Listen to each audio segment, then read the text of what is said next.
Hello and welcome to MINIGAME, a podcast about video game stories and why we love them. I'm Michael Ferris. Well, we got a new trailer for Death Stranding, the first game helmed by legendary game designer Hideo Kojima since his ouster from Konami and the Metal Gear Solid series.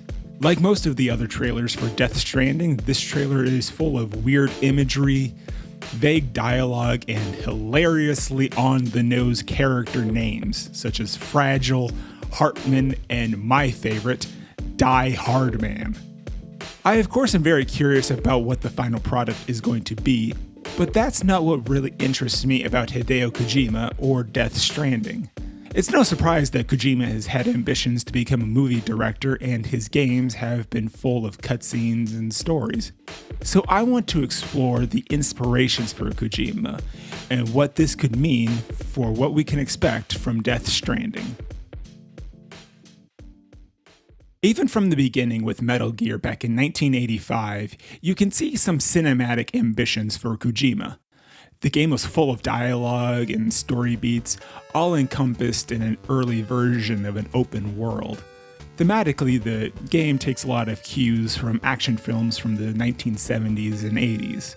Our protagonist, Solid Snake, is a big, beefy hero sent into a jungle to carry out a military operation. Basically, it's the same setup as a Rambo, Commando, or Predator movie. The name Solid Snake itself is an inspiration from the John Carpenter film Escape from New York, with its protagonist, Snake Plissken. But it's the sequel, Metal Gear 2 Solid Snake, where we start to see true directorial vision from Kojima. It's one of the first games that features a cinematic credit sequence, crediting all of the creators up front. And we see other nuggets of storytelling that would continue in games today.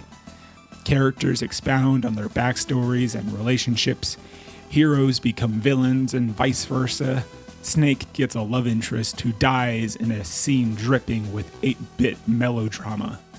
While its graphics and sounds are straight out of the late 1980s and early 90s, the story is presented in a fairly modern structure.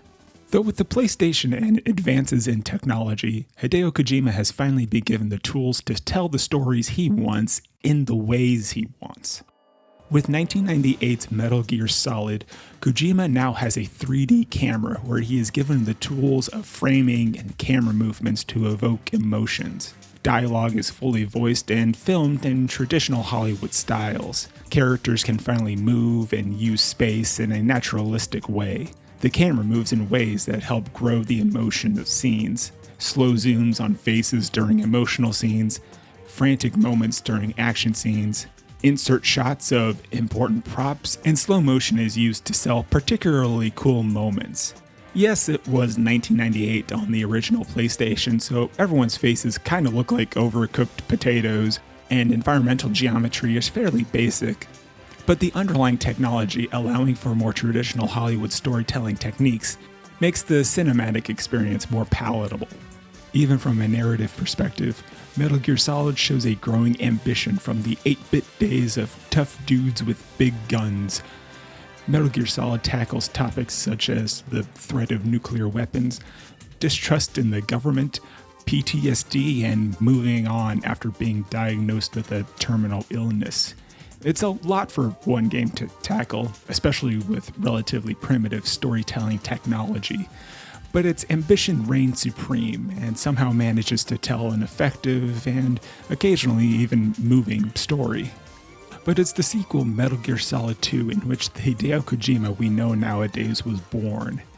With the power of the PlayStation 2, Kojima's camera now has free range of motion and can mimic anything Hollywood can offer.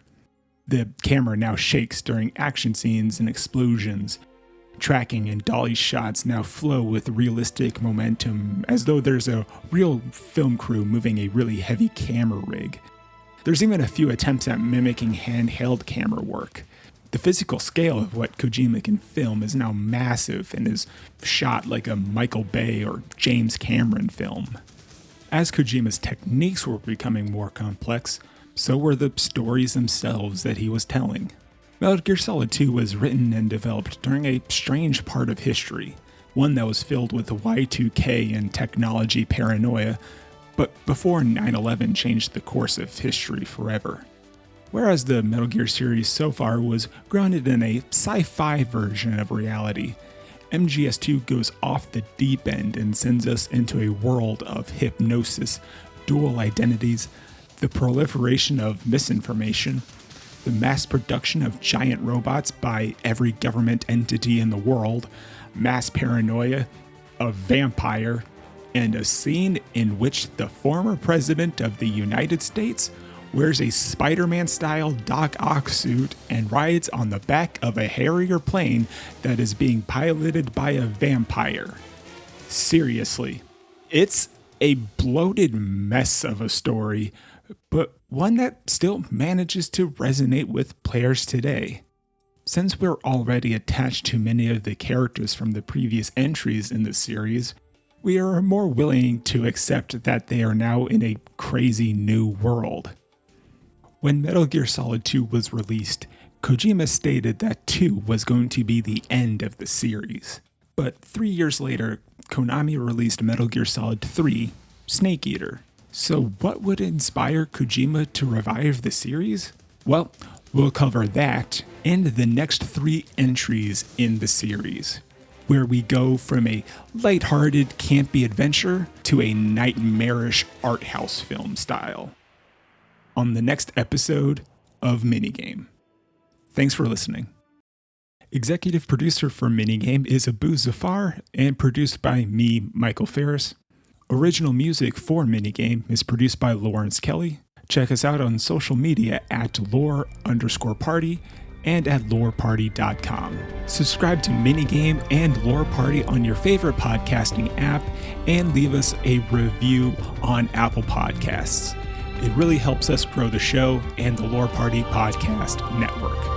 Thank you very much for listening.